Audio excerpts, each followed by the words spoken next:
रुको रुको रुको रुको रुको। क्या रुको रुको रुको? चुपो चुपो चुपो। हाँ? होने के बाद अम्मा कहाँ बोले जा रहे हो तुम भी? अम्मा बकोगे किसके इंतजार में छुपे हैं यहाँ? मैडम आपने कहा तो गोविंद का पता लगाओ। हाँ तो? हाँ तो पता लग गया। अच्छा? हाँ इसी रास्ते से आएगा वो, इसी रास्ते से। क्या बात कर रहे हो? हाँ मैं जाऊँ? काहे? हाँ? नहीं काहे मतलब हसीना मैडम को ये सब पता लग जाएगा तो मेरा बिल्लू नीवत छीना जाएगा। तुम यहाँ से गए ना तो तुम्हारा जिंदगी तुमसे छीना जाएगा। हाँ पहले ये बताओ कि तुम्हें कैसे पता है कि गोविंद इसी रास्ता से आएगा? पारो का पीछा किया था। वो किसके लिए? तुम्हें पता है ना इस शहर में रहना खतरे से खाली नहीं है। मुझे कुछ पैसों की सख्त जरूरत है, प्लीज कहीं से भी उसका बंदोबस्त करो। अच्छा ठीक है, मेन बाजार में सोनू आइसक्रीम ठेले वाला भैया है, मैं उसके पास पैसे छोड़ जाऊंगी। तुम ठीक 11 बजे उनसे पैसे कलेक्ट करना और सीधा कोलकाता के लिए निकल जाना, ठीक है? ठीक ठीक।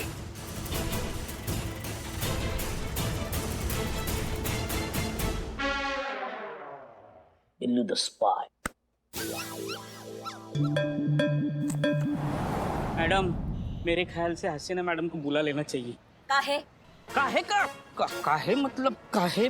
आप भूल गई हसीना मैडम ने आपको मना किया है कि इस केस में नहीं पढ़ना है। उसके बावजूद भी आप इस केस में कोशिश कर रहे। मेरा तो बिल्लू निवास मतलब चला जाएगा, मुझे इसकी परवाह नहीं है। मुझे परवाह आपकी है। आपका प्रमोशन तो गया। मैं यहाँ से जाता हूँ, हसीना मैडम को लेके आता हूँ, फिर आप गोविंद को उनके हवाले कर दो।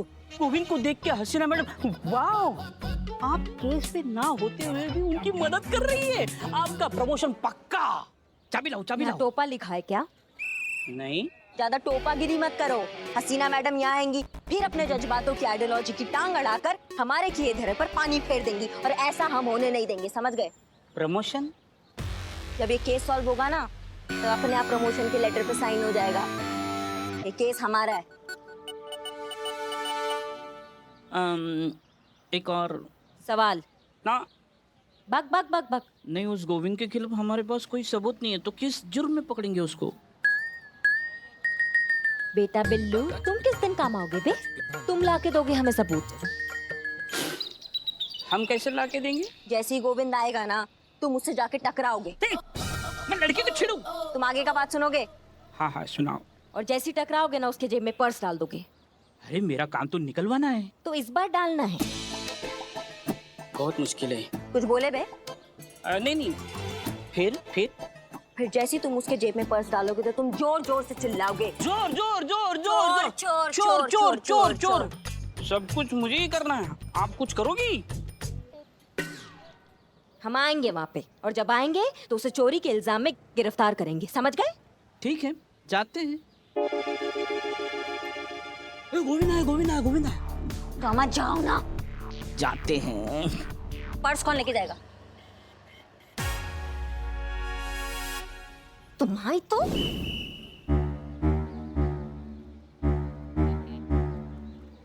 भैया वो पारो जी एक पार्सल छोड़ के गई है। हाँ तो दे दीजिए अगर आपके पास हो तो। भैया मटका कुल्फी कैसा दिया?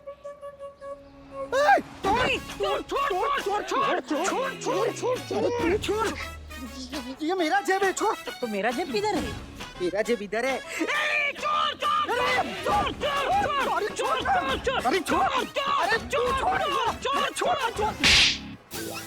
चोरी करता शर्म नहीं आता? ये हमारे ही बटवा है। तो फटो यहाँ से। तुम चलो। हम कहा है? हमारा तुम्हारा ही बटुआ चोरी हुआ है ना, तो तुम ही रिपोर्ट लिखवाओगे या हम लिखवाएंगे? नहीं मैडम, हमको कौन रिपोर्ट नहीं लिखाना है। हमारा बटुआ हमारे पास में है। जाओ, तुमको माफ किया। हमको काम। ऐसे कैसे बाबू? कायदा कानून भी कोई चीज होता है कि नहीं? चलो मैडम हमारी बात सुनिए। मैडम बहुत खतरनाक है। चलो मैडम उस्मान एक बिरयानी दो जल्दी। बिरयानी अब भी लाया। तुम? यानी उस्मान शादी के ऑर्डर के लिए बाहर गया है। हाँ ठीक है तुम बिरयानी लाओ। बेटे बिरयानी का बिल मेरे खाते में लिख दियो। संतोष जी, ऐसी सैडनेस आपके फेस पे सूट नहीं करती। क्या हो गया, मकान नहीं मिला क्या? तुझे क्या लगता है मकान ढूंढना आसान काम है? तो इसीलिए तो कहते हैं संतू जी, इसीलिए तो कहते हैं कि आप ना शादी कर लीजिए, फिर मकान नहीं पूरा का पूरा घर आपका हो जाएगा और आप किराएदार नहीं मकान मालकिन बन जाइएगा। चिड़ियाघर की। क्यों? बेटा जहाँ तू रहेगा वहीं तो मालकिन बनेगी संतोष जी। बेटा जुबान खींच के फ्राई करने में बहुत कड़ा रिकॉर्ड है हमारा। हाँ तो तेरी जुबान से बड़ा शहद टपकता है। क्या हो रहा है यहाँ पर ये सब? वहाँ इतनी सारी लड़कियां गायब हो चुकी है और आप लोग यहाँ खड़े होकर मजाक कर रहे हैं। मैडम सर वो कल लास्ट है, मुझे हॉस्टल खाली करना है, पर कोई घर देने के लिए तैयार ही नहीं है। नवाब साहब ने भी ना बोल दिया, हर किसी को मैरिड कपल को ही घर देना है, तो ये तो गलत है ना। हाँ तो कर लेते हैं ना शादी, मैं तैयार हूँ। उससे पहले शमशान घाट नहीं पहुंचा था हम तुमको। अबे झूठी शादी की बात कर रहा हूँ लालटेन। झूठी शादी? हाँ संतोष जी, आप मकान मालिक को बोल देना कि आप शादीशुदा हो। मैं आपका नकली पति बन के साथ चल लूंगा। एक बार मकान मिल जाए ना तो बोल देना कि मेरी नौकरी विदेश में लगी हुई है, इसलिए घर आता हूँ आपसे मिलने सिर्फ साल में 1 या 2 बार। सिंपल है ना मैडम? मैडम सर आप ये सब छोड़िए, आप ये बताइए कि केस का क्या हुआ? केस तो सॉल्व हो गया।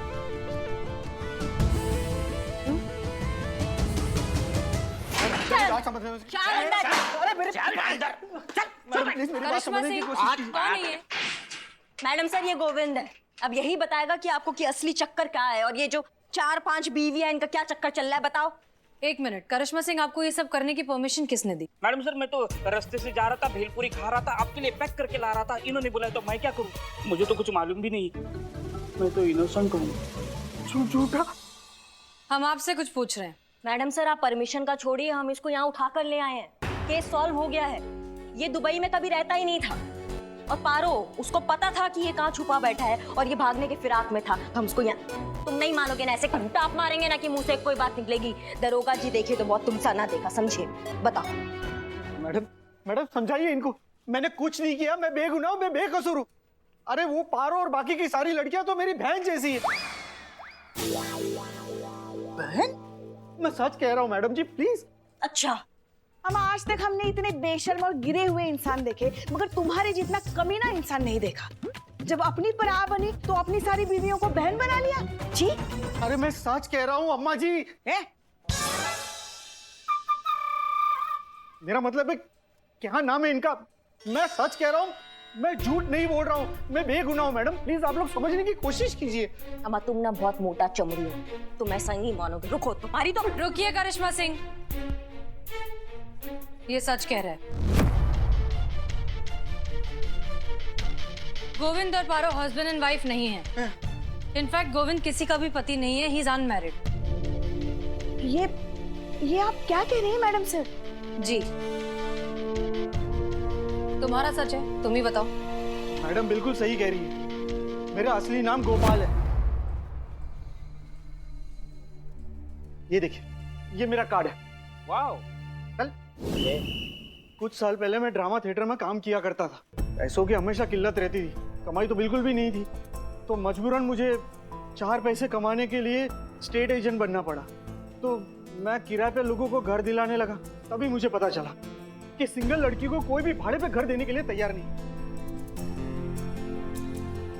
सबको शादीशुदा ही चाहिए। तभी मुझे एक आइडिया आया कि क्यों ना मैं इन सारी लड़कियों के साथ एक डील फाइनल करूं कि मकान किराए पे देने के लिए मैं इन लड़कियों के लिए एक हस्बैंड बन जाया करता था, और जैसे ही मकान किराए पे मिल जाता था ना, तो उसके दूसरे हफ्ते मुझे दुबई में नौकरी मिल गई है ये बोल के मैं वहां से निकल लेता। कमीशन के लिए मुझे 4 पैसे भी मिल जाते थे और इन लड़कियों को अपने घर भी मिल जाता था। बस मैडम जी, मेरा इतना सही कसूर है। मतलब भाड़े का पति? जी हाँ, रेंटेड हस्बैंड। हे भगवान, इसे कहते हैं खोदा पहाड़ निकली चूहिया। हमारे करिश्मा मैडम ने क्या क्या नहीं सोचा था, ये गैंगस्टर होगा, मुजरिम होगा, जासूस होगा, मगर निकला क्या? किराए का पति। बेशक जैसा सोचा था वैसा नहीं है, लेकिन आज हमें हमारे समाज की एक बहुत गंदी सच्चाई पता चली। हमें तो अंदाजा भी नहीं था कि एक अकेली लड़की को घर ढूंढने में इतनी मशक्कत करनी पड़ती है। अम्मा तुम हमको पहले सच बता सकते थे ना। हमें नहीं बताना था। दरअसल हम नहीं चाहते थे कि ये बात सामने आए कि हम लड़कियों ने झूठ बोलकर मकान किराए पर हासिल किया है। इससे लोगों का हम अकेली लड़कियों पर का भरोसा और भी टूट जाता। सच बताने के बाद मकान खाली करवाना पड़ता। तो क्या करती हम लड़कियां? और नवाब साहब उन्होंने सिर्फ इस विश्वास पर हमें घर किराए पर दिया कि हम शादीशुदा हैं। अगर उन्हें सच पता चल गया तो? पता चल गया मोहतरमा।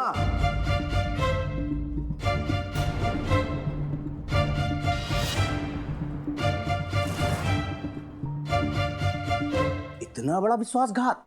अभी कभी हमारा मकान खाली करके दफा हो जाइए।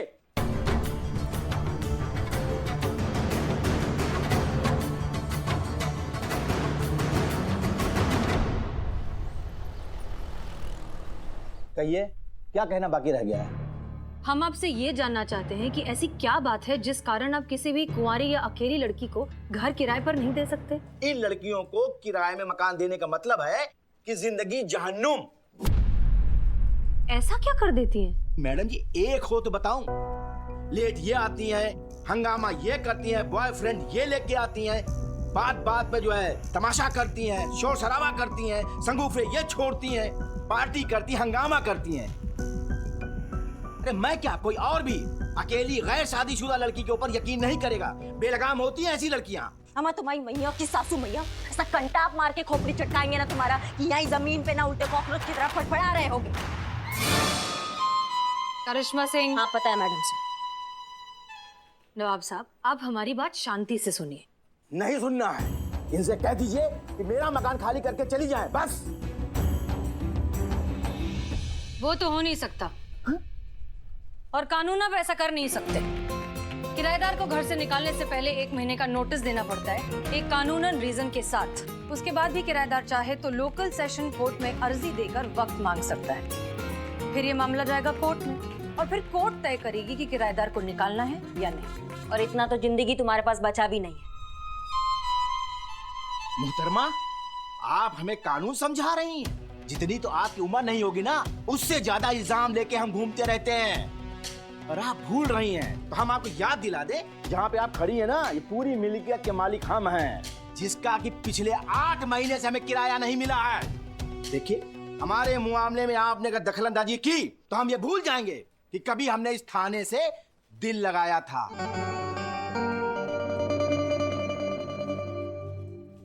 अम्मा लगाओ लिपस्टिक। ये रहे हमारे किराएदार के वेरिफिकेशन के कागज, और ये पेपर पारो का है।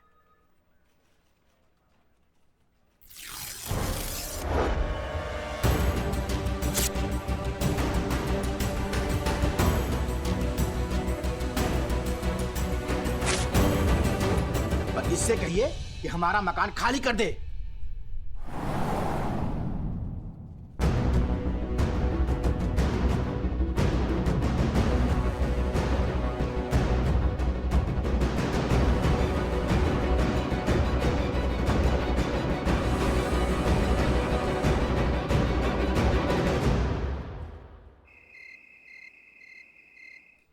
मैडम सर, नवाब ने बाकी के लैंडलॉर्ड को बता दिया गोविंद के बारे में। अब सबने घर खाली करने के लिए कह दिया।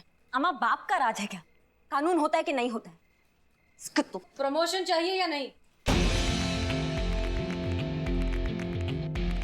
और वो तो आपको तभी मिलेगा जब हम सीआर रिपोर्ट देंगे, और उसके लिए आपको हमारी बात माननी पड़ेगी। तो सबसे पहले तो अपने सीनियर्स के सारे ऑर्डर्स फॉलो करिए, और जब तक हम परमिशन नहीं देते आप कोई कदम नहीं उठाएंगे। Is that clear? जी मैडम सर, आप जैसा कहेंगे हम बिल्कुल वैसा करेंगे। पुष्पा जी, करिश्मा मैडम हसीना मैडम की बात इतनी शिद्दत से और इतनी जल्दी अग्री कैसे कर गई? होता है बेटा, सब समय की बात है। समय बड़ा बलवान। मैडम सर, नवाब के किराएदारों की वेरिफिकेशन फाइल बन गई है, इनको चेक करवाना बाकी है।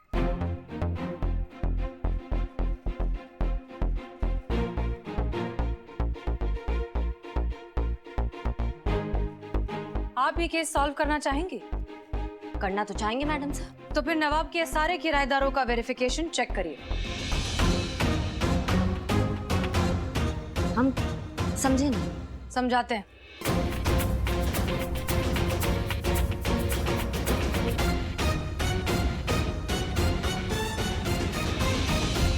क्लियर? जी मैडम मैडम सर। ठीक है, कैसा है प्लान? बहुत बढ़िया। कैरेक्टर रिपोर्ट के चक्कर में सब सही लग रहा है।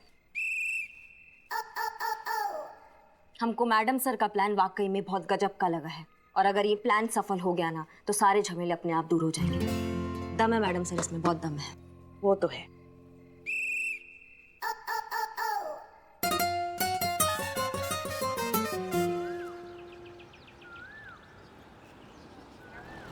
कितने बजे बुलाया था पुष्पा जी? जी 10:30 बजे। बज गए? आ गए। आइए आइए। फरमाइए, क्यों बुलाया है? किराया देने के लिए बुलाया है? मिठाई मंगवाऊं? वो भी मिल जाएगा। फिलहाल बात कुछ और है। क्या? करिश्मा सिंह। जी मैडम सर। पेशेंस। चलो। अरे ये तो हमारे किराएदार मनमोहन है। यहाँ क्यों? बताइए। आपके किराएदार के हम कल घर गए थे। जब घर गए तो पता चला कि ये घर पर नहीं है। फिर पता चला कि ये रात को अक्सर घर पर नहीं रहते हैं। रात को पीछा किया, और जब पीछा किया तो पता चला कि आपके ये किराएदार मिस्टर मनमोहन बहुत बड़े पेशेवर चोर है और रात को अक्सर चोरियां करते हैं। हैं? ये कैसे हो सकता है? मैडम, इसका रजिस्ट्रेशन नहीं है क्या? नहीं, हमारे एसोसिएशन में रजिस्ट्रेशन इसका। क्या? ऐसा ही है, पुलिस ने रंगे हाथों पकड़ा है इन्हें।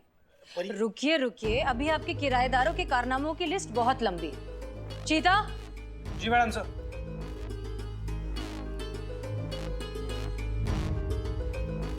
अरे ये तो मल्होत्रा साहब हैं। यही मल्होत्रा साहब नकली शराब का धंधा करते हैं। बताइए, इनके घर से बहुत माल बरामद हुआ है और आसपास पूछताछ पे पता चला है कि लेट नाइट पार्टीज में ये शराब भी सप्लाई करते थे। बोलिए मल्होत्रा साहब। ये अपने काम का बंदा है। क्या? सब्र। पुष्पा जी। जी मैडम सर। चलिए भाई साहब आइए। Madam sir. अरे ये तो भार्गव साहब हैं। जी भार्गव, आपके सबसे मारूफ किराएदार। अवैध संबंधों का चक्कर है मैडम सर, हमने खुद ने देखा है। बीवी घर से बाहर जाता है ना तो दूसरा कोई औरत आता है। बोल, अभी काम का बंदा है। एक काम से गया वो बंदा है। अरे ये सब झूठ है। हमारे किराएदार, अरे इनको हम बहुत अच्छी तरीके से जानते हैं। मैडम, जैसा आप सोच रही है ना वैसे ये नहीं है। ये मनमोहन जी ये कार सेंटर में काम करते हैं।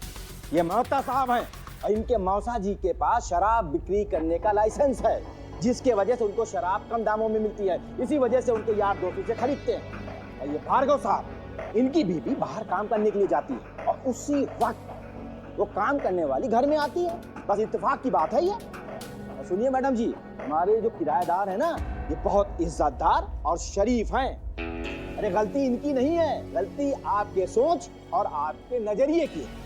ठीक उसी तरह जिस तरह गलत है आपकी सोच और आपका नजरिया, जो ये कहती है कि एक अकेली लड़की को घर किराए पर नहीं देना चाहिए क्योंकि वो अच्छी लड़की नहीं है। ठीक उसी तरह जिस तरह गलत है आपकी सोच और आपका नजरिया, जो ये कहती है कि एक अकेली लड़की को घर किराए पर नहीं देना चाहिए क्योंकि वो अच्छी लड़की नहीं है। अगर वो लड़की रात को देर से घर आती है तो जरूर कुछ उल्टा सीधा करती होगी। अरे भाई, ये उसका काम भी तो हो सकता है। Nurses, air hostess, private sector पे काम करने वाली ऐसी हजारों महिलाएं हैं जिनका कोई तय वक्त नहीं होता है। उनको जो शेड्यूल मिलता है ना उस हिसाब से उनको काम पर आने और जाने का टाइम डिसाइड होता है। तो क्या वो हजारों महिलाएं गलत हो गई क्या? और अगर किसी लड़की के घर पे कोई लड़का आता है तो हमेशा उसका बॉयफ्रेंड नहीं होता, दोस्त हो सकता है, भाई हो सकता है, कलीग हो सकता है। और अगर बॉयफ्रेंड हो भी तो उसमें गलत क्या है? अगर एक बालिग इंडिपेंडेंट लड़की किसी लड़के से रिश्ता रखना चाहती है तो वो उसका प्राइवेट मैटर है। आपको कुछ भी बोलने का कोई हक नहीं। आपकी शिकायत है कि ये जो सिंगल टेनेंट होती है ये बहुत पार्टियां करती हैं, बहुत शोर शराबा करती हैं। आप हमें एक बात बताइए, एक लड़की अपने घर वालों से दूर, अपने माँ बाप से दूर, अपना करियर बनाने की लड़ाई में अपना अकेलापन दूर करने के लिए अगर थोड़ा बहुत मिलजुल लिया या पार्टी कर लिया तो इसमें गलत क्या है? आप काहे जज कर रहे हैं इनको? ये तो हम सब भी करते हैं और यकीनन आप भी करते होंगे। किराए पे सिर्फ घर मिलता है, खुशियां नहीं। अब आप खुशियों का भी किराया लेंगे? और जहां तक बात है पारो की, उसका वेरिफिकेशन हमने खुद किया है। नवाब साहब, पारो एक बहुत ही शरीफ, नेक और जिम्मेदार नागरिक है। ये हम पूरी जिम्मेदारी और तजुर्बे के साथ कह रहे हैं। समय पर किराया देती है, कभी कोई कंप्लेन नहीं है। इसलिए हम आपसे रिक्वेस्ट करते हैं कि आप इसे घर में रहने दें। नवाब साहब, वक्त आ गया है कि आप जैसे लोग सामने आए और अकेली किराए पर रहने वाली लड़कियों को उनके हक का मान सम्मान दें। इस समाज में पूरी इज्जत के साथ, आत्मविश्वास के साथ जीने का मौका दें।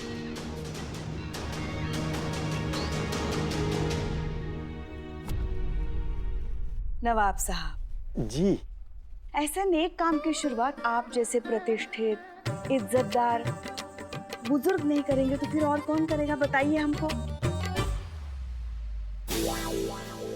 लाइए, अपना हाथ आगे बढ़ाइए।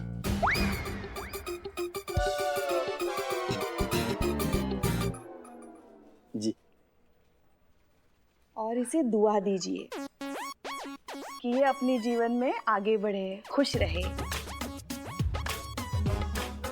नवाब साहब,